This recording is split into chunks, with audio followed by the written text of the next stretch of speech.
Boa noite. É uma alegria estarmos aqui de volta para mais um estudo, uma reflexão no nosso programa Palavras de Vida Eterna. Para você que está nos ouvindo agora, para você que vai nos ouvir depois, sejam todos muito bem-vindos. Hoje o nosso tema vai ser muito legal. É uma parábola. Mas antes da gente começar a falar sobre a parábola, vamos fazer a nossa prece. Nosso trabalho sempre começa com as bênçãos e o agradecimento a Deus por mais uma oportunidade de nos reunirmos para estudar o Evangelho de Jesus. Então vamos agradecer. Agradecemos, Senhor, por essa oportunidade, por estarmos aqui, em nome de Jesus, para refletirmos sobre seus ensinamentos, rogando aos espíritos benfeitores a inspiração para que possamos bem compreender, Senhor, tudo aquilo que vamos refletir nesta noite. Que teu amor, a tua luz envolva todos nós, nossos lares e todos aqueles, Senhor, que fazem parte da nossa família espiritual, da nossa família terrena, todos, Senhor, irmãos em humanidade, que a tua paz envolva todos nós, hoje e sempre. Que assim seja. Então, meus amigos, hoje nós vamos falar sobre mais uma parábola de Jesus. É a parábola do rico e do Lázaro. Para falarmos um pouquinho de parábola, é interessante a gente ter em mente que quando Jesus narrava, contava essas histórias, trazendo elementos ali da vida, do cotidiano das pessoas, Jesus estava querendo chamar a atenção, né, das pessoas para aquele ensinamento que ele trazia. Hoje, alguma dos contextos que a gente vê na parábola, para a gente pode parecer rotineiro, natural, e a gente não ter, vamos dizer assim, um entendimento da força do ensinamento de Jesus à época. Certo dia eu vi um estudioso do Evangelho falando sobre parábolas, e ele disse que a parábola, principalmente as histórias que Jesus contava, ela tinha um quê de causar uma contradição, um chamar a atenção da pessoa. Porque se Jesus narrasse uma história e terminasse naquela linha do raciocínio que todo mundo esperava que fosse acontecer, essa história não chamaria atenção, mas as pessoas saíam dali, do convívio com Jesus, como a gente também sai, refletindo no contraditório do que aquele ensinamento trazia. Porque a expectativa é como se a gente aqui tivesse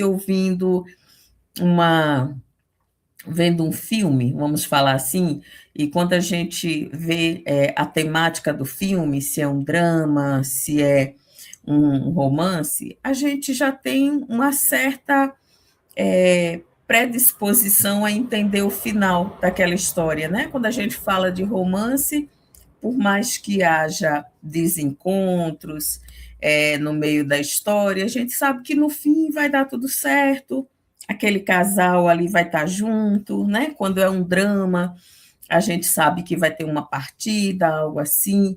Então a gente tem uma expectativa do final. As parábolas que Jesus contava, a gente vai ver que os elementos dela, quando a gente contextualiza na época dele, com a cultura, a sociedade, o contexto religioso que se vivia, traz situações que são totalmente escandalosas, né? Escândalo no sentido de que as pessoas ficavam perplexas, elas não entendiam, num primeiro momento, a finalização daquela história daquela forma que Jesus contou. Então, Jesus começava a narrar, e lá para o meio, para o fim, vinha um desfecho completamente diferente do que era a expectativa do público que ali ouvia. E hoje a gente vai falar da parábola do rico e de Lázaro. Já o título da palavra traz para a gente dúvidas, perguntas. Por que que Jesus, né, se é que é um nome Lázaro, por que que Jesus nominou, né, ou mesmo ao mendigo que estava ali nas portas, mesmo que Jesus não tenha dado um nome próprio, como a gente entende, mas por chamar Lázaro, para a gente hoje, né, tendo um significado dessa palavra, a gente entende como se Jesus nominasse aquele que era o miserável, e o rico Jesus deixou para a posteridade sem nenhuma identificação, né? Então, só isso já chama muito a atenção da gente. Essa parábola tem muitos recursos para a gente analisar, para a gente se debruçar sobre ela, né? Mas nós não temos muito tempo assim aqui, nesse nosso encontro. Então, a gente vai tentar extrair dela, trazendo o contexto da época, um tanto desses ensinamentos de Jesus, né? Então, vamos começar fazendo a leitura do texto, depois a gente vai trazer as reflexões que a gente preparou para a gente trazer nesse estudo de hoje. Essa passagem está no Evangelho de Lucas, no capítulo 16, os versículos 19 a 31. Havia um homem rico que se vestia de púrpura e linho fino, deleitando-se a cada dia esplendidamente. E um pobre, de nome Lázaro, coberto de chagas, estava lançado junto ao portão dele, desejando saciar-se do que caía da mesa do rico. Além disso, os cães vinham lamber-lhe as chagas. E sucedeu que, ao morrer o pobre e ser levado pelos anjos para o seio de Abraão, morreu também o rico e foi sepultado. No Hades, que é inferno, né? Levantando os olhos, estando em tormento, viu Abraão de longe e Lázaro em seu seio. Ele, chamando-o, disse: Pai Abraão, tem misericórdia de mim. Envia Lázaro para que mergulhe na água a ponta do seu dedo e me refresque a língua, porque estou aflito nesta chama. Disse Abraão: Filho, lembra-te as tuas coisas boas durante a tua vida, e Lázaro, do mesmo modo, as coisas más. Agora ele está sendo consolado aqui e tu estás aflito. Além disso, foi estabelecido um grande abismo entre nós e vós, a fim de que os que queiram atravessar daqui para vós não possam, nem atravessem de lá para cá. Disse, sendo assim, aí já é o rico falando, né? Disse, sendo assim, peço a ti, pai, que o envies para a casa de meu pai, pois tenho 5 irmãos, para que lhes testemunhe, a fim de que ele também não venham para este lugar de tormentos. Diz Abraão, eles têm Moisés e os profetas, ouçam a eles. Ele disse, não, pai Abraão, mas se alguém dentre os mortos for até ele, se arrependerão. Disse-lhe, se não ouvem a Moisés e aos profetas, mesmo se alguém se levantar dentre os mortos, não serão persuadidos. Essa é a história que Jesus contou àqueles que estavam ali a seu lado, né? Mas para a gente começar a contextualizar, vamos falar dessa. Aqui a gente vê que Jesus, né, está trazendo as discrepâncias entre a vida terrena e a vida espiritual de duas situações vivenciadas por espíritos encarnados à mesma época e desencarnados à mesma época, né? Então, percebe que Jesus, no começo, ele faz questão de descrever a situação do rico, né? Ele diz que ele se vestia de púrpura e linho. Púrpura é uma cor, né, que à época de Jesus para se conseguir essa cor, né, essa pintura, essa tinta para tingir tecidos, ela era extraída de certas ostras, né, de certos moluscos que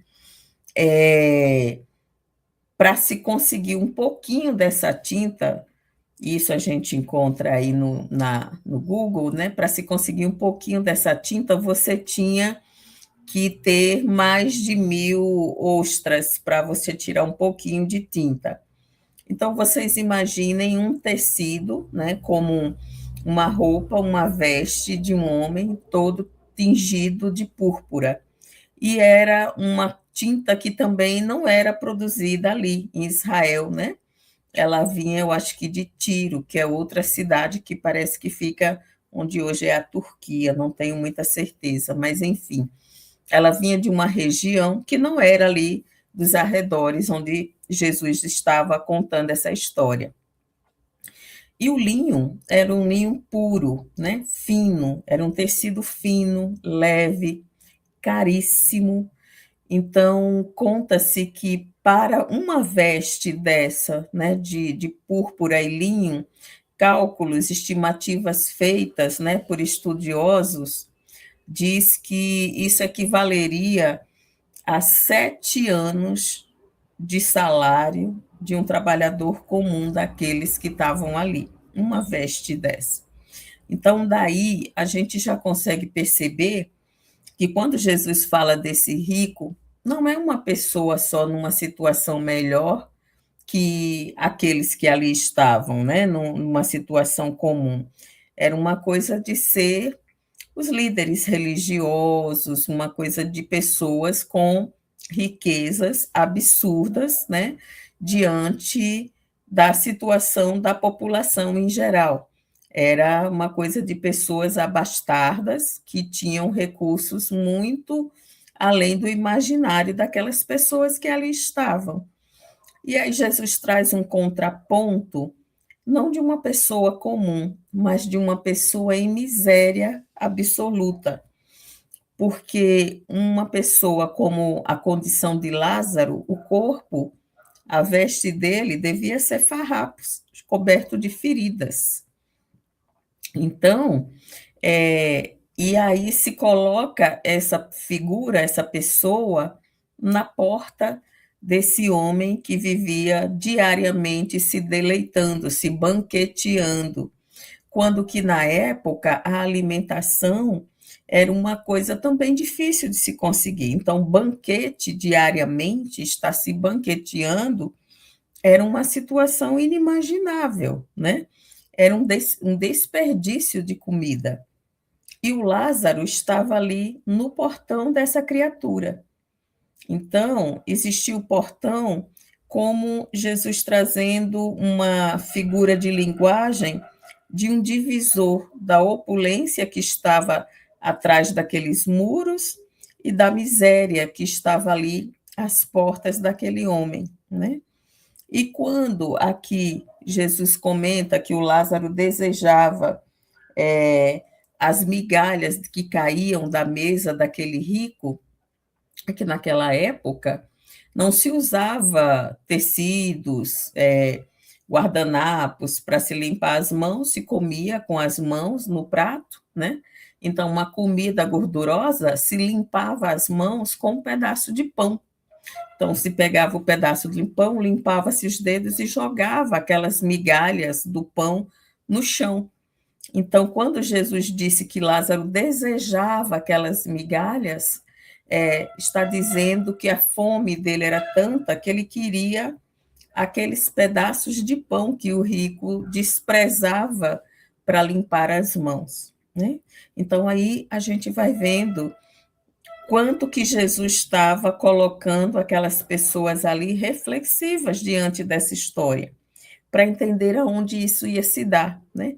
E quando se diz aqui também que os cães vinham lamber-lhes as feridas, a gente aqui, no contexto atual, pensa em cães como o animal doméstico que a gente tenha, ou mesmo que seja um cão de rua, nós não estamos pensando neles como aquele animal selvagem, abandonado, desprezado, né? A gente tem um certo carinho pelo o cão hoje em dia, né?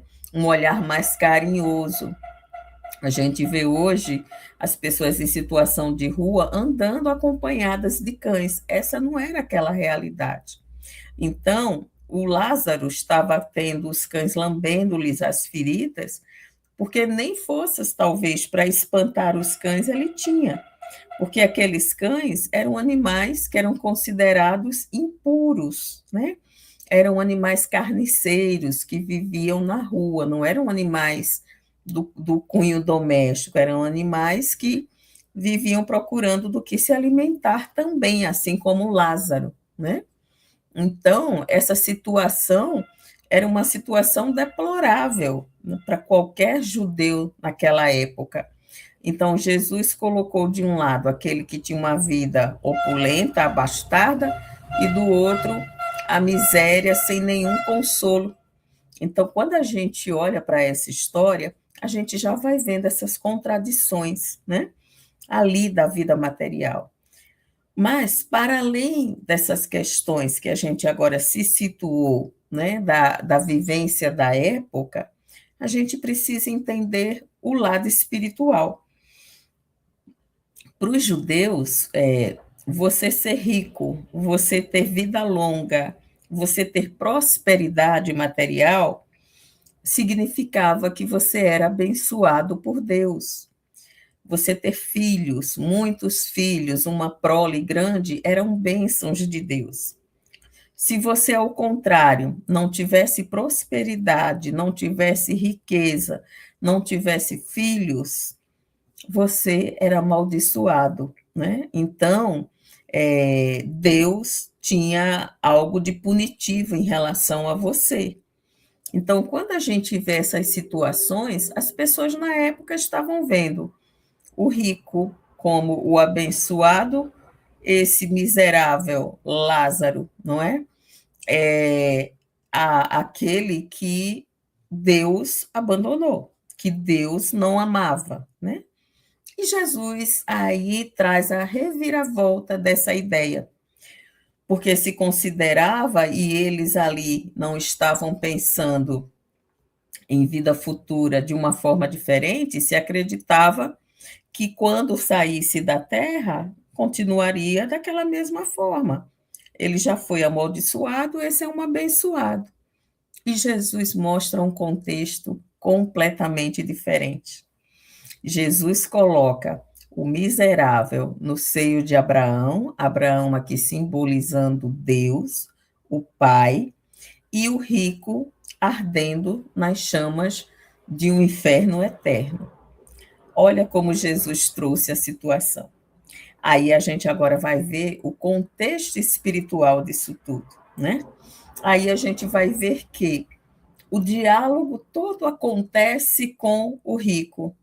Lázaro ali não se coloca, não fala. Ele está lá sereno ao lado de Abraão. O rico que está em sofrimento, né, no inferno, é quem começa a dialogar ao ver ao longe o pai. E aí a gente se pergunta, se ele está no inferno ardendo, né? Por que que ele não pediu o auxílio ao pai, não pediu misericórdia direta ao pai?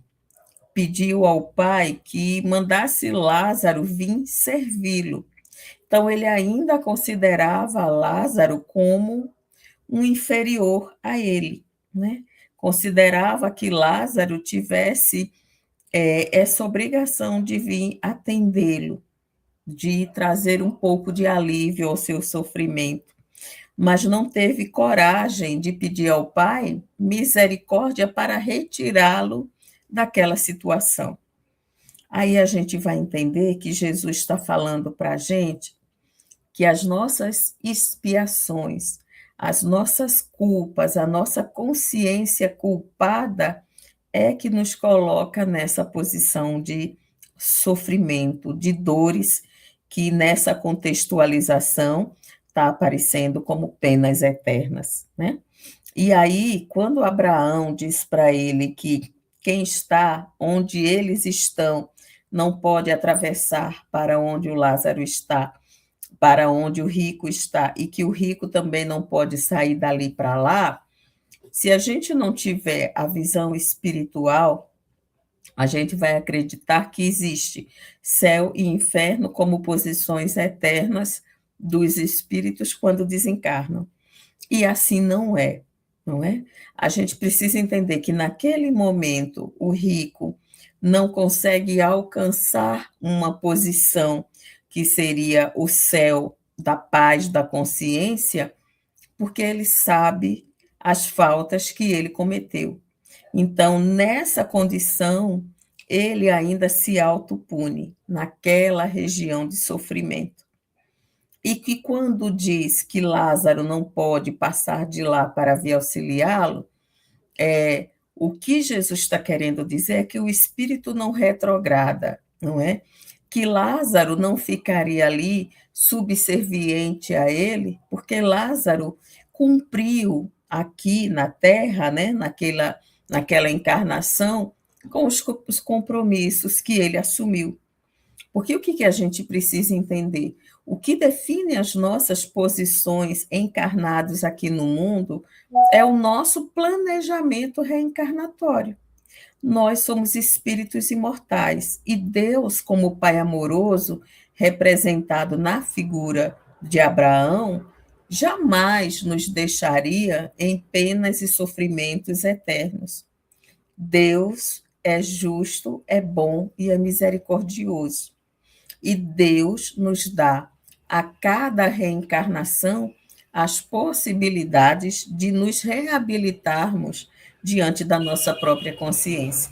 Então, no nosso planejamento reencarnatório, quando no mundo espiritual, Kardec nos diz, né, onde se fala da lei de igualdade, que vai falar das diferenças de riquezas ali, ele vai falar da justiça divina, né? Ele pergunta aos espíritos por que uns nascem ricos e outros na miséria, e os espíritos vão responder que são as escolhas do próprio espírito ainda no mundo espiritual antes de reencarnar. Uns escolhem a prova da miséria, da pobreza, outros a prova da riqueza, mas que ambas as provas para nós são desafiadoras, sendo a da riqueza muito mais desafiadora, porque a prova da riqueza nos facilita os meios de maior apego aos bens materiais, de ceder às tentações do mundo material, do orgulho e do egoísmo, não é? E a prova da miséria, né, ela também nos dá ali como um teste, o teste da resignação e da paciência. Se o espírito for revoltado contra a providência, ele também não sai daqui vencedor da sua prova. E aí a gente vê que, se Lázaro alcançou a paz da consciência, é porque, quando reencarnado, passando pela prova em que ele estava passando da miséria, que pode também ser uma expiação, né, de faltas passadas, mas pode ser uma prova para, como missão, mostrar aos outros o bem suportar das dores e das vicissitudes do mundo material e sair daqui resignado, ele conseguiu alcançar isso. Ele saiu resignado. Então, por isso, ele alcançou naquele momento o que se chama ali o seio de Abraão, né? A serenidade e a paz da consciência. E aquele que durante a vida material foi o rico, né? Assim, que viveu na opulência, na abundância, ele não teve em si, ele não passou pela prova da riqueza, porque a riqueza, como a gente vê no Evangelho segundo o Espiritismo, no capítulo 16, que é o capítulo que fala não se pode servir a Deus e a Mamon, né?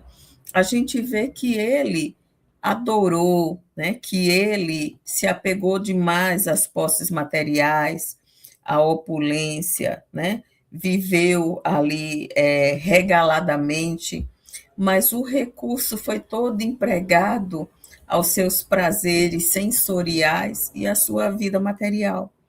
Nada ele fez em benefício do próximo.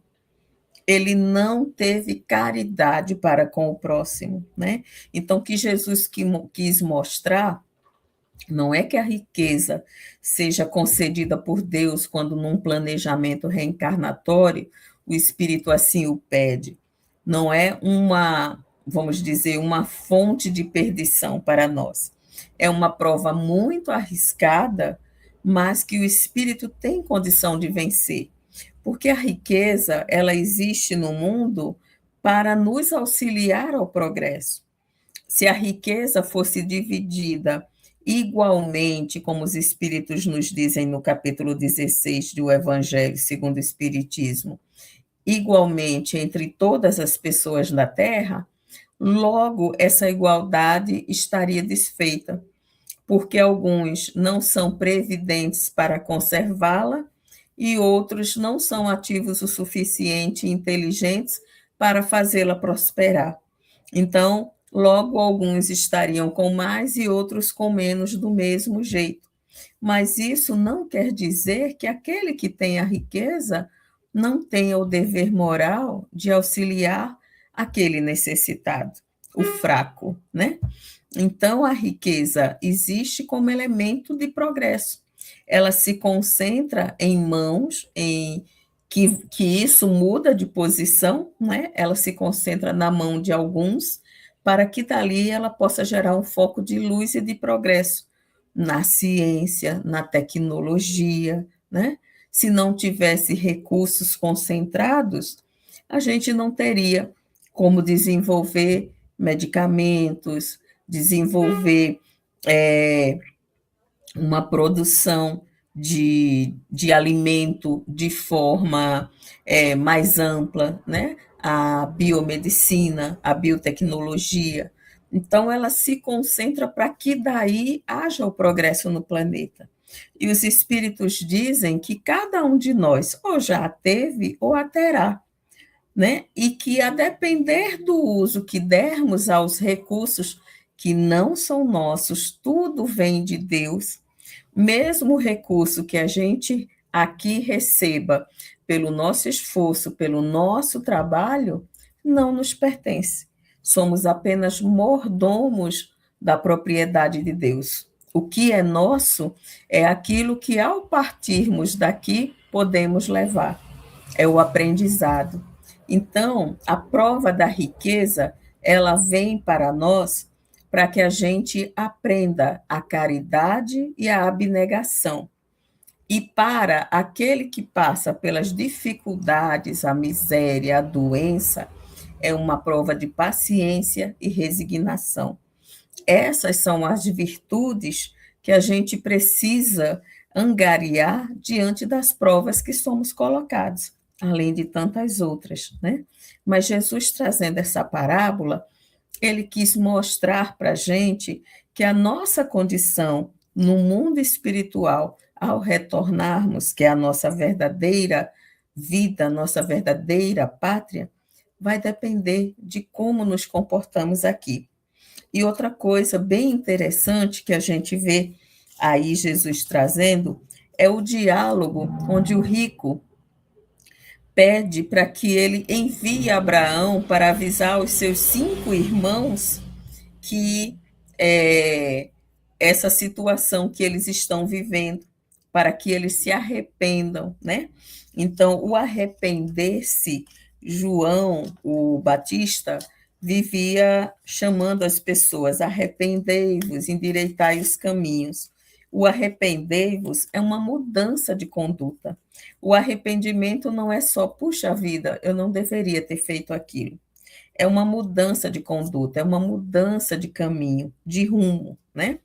Então, a gente vê ele pedindo que fosse avisar, e é interessante que Jesus fala, seus 5 irmãos. Por que Jesus colocou um número de irmãos nessa história? nessa parábola. Tudo que Jesus fala tem um sentido. E a resposta de Abraão a ele também vem nessa linha. Porque quando ele fala para ir avisar que os mortos ressuscitam, ele diz que ele vai à casa do meu pai avisar meus 5 irmãos.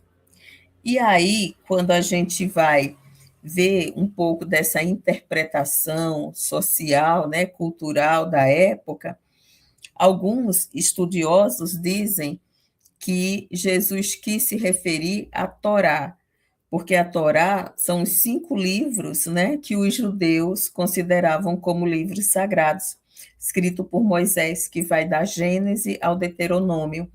Então, Jesus fala que Abraão respondeu, ele tem Moisés e os profetas que os escutem. Aí ele fala, não, meu pai Abraão, ele insiste, né? Se ele for ter com eles, eles se arrependerão. E aí tem outro contexto que a gente vê, ainda o egoísmo de casta, porque o rico não falou para Abraão mandar Lázaro voltar para falar a toda a gente. Ele pediu que ele fosse só à casa dele falar para os 5 irmãos deles. Então a gente vê aquele egoísmo do clã, que os meus sejam salvos, eu não me importo com os outros, né? Então por isso a gente vai vendo o estado mental do rico em permanecer naquele inferno. Primeiro, ele percebeu que ele tinha errado, mas ele não mostrou arrependimento. Ele não perguntou a Abraão o que ele precisava fazer para sair daquele tormento. E quando ele pensa em ajudar alguém, ele também pensa de forma egoísta só nos irmãos, que são quem? Os irmãos dele de religião, os irmãos de casta, de seita, né? Aqueles que têm a Torá. E aí, Jesus dá um ensinamento para a gente muito interessante. Ele fala, eles têm Moisés e os profetas, né? Que os escutem, né? Que os ouçam. E ele diz assim ainda que se eles forem, ele se arrepende. E eles falam assim, ainda, Jesus ainda diz, né? Que Abraão fala que ainda, né? Mesmo que alguém se levantar, ou seja, ressuscitar dentre os mortos, eles não serão persuadidos. Jesus está falando para a gente, dizendo para a gente que fenômeno mediúnico, que aqui ele está falando de um fenômeno mediúnico de comunicação de um morto desencarnado com os encarnados, ele está dizendo para a gente que fenômeno não convence ninguém. Então, Jesus está chamando a gente à responsabilidade de estudarmos o Evangelho e as leis de Deus. Porque se a gente, aqui ele fez referência direta a Moisés e os profetas, porque era o que o povo conhecia naquela época. Para nós, hoje, os espíritas, a nossa responsabilidade de nos instruirmos, de nos educarmos, estudando o Evangelho de Jesus e os livros da doutrina, porque não é fenômeno espírita que vai nos auxiliar ao entendimento, né? E nos fazer modificar em nós aquilo que precisamos modificar. A nossa reforma íntima não vai depender da gente ver fenômenos. Se assim o fosse, Tomé, que viu Jesus ali na frente dele, como os outros, teria crido no primeiro momento. Todos os outros, né, que viram as curas maravilhosas que Jesus fez, nem por isso se convenceram. Poucos modificaram o rumo da sua vida. Aqueles que modificaram a sua vida é os que realmente queriam algo novo dentro de si. Não foram só através de uma cura material. Eles queriam uma cura da alma, eles já tinham sede da verdade, sede do evangelho. Então, Jesus nos chama a atenção para esse contraditório. Ele não estava, em momento algum, condenando a riqueza, porque a riqueza também vem de Deus. Deus o permite àqueles a quem ele acredita que deve ter naquele momento. Cabe a nós sermos os mordomos fiéis, tanto dos recursos materiais, como dos outros recursos, né? Do recurso amoedado, como de tantos outros recursos que Deus nos dá para estarmos aqui. A nossa saúde mental, a nossa saúde do corpo físico, um corpo físico na reencarnação, que hoje está tão difícil reencarnar, né? Diante de toda a gama de planejamentos familiares, né? Então, a gente está vendo aí que a gente está numa vida com muitas bênçãos. Se a gente está de pé, falando, se temos o alimento no nosso lar, tudo isso são recursos da providência divina para que a gente saia daqui levando o aprendizado. Então, Jesus também não mandou e não falou que ninguém, para alcançar a paz da consciência, precisa se desfazer dos recursos materiais e se tornar um mendigo, né? Jesus simples, porque isso seria um peso na sociedade.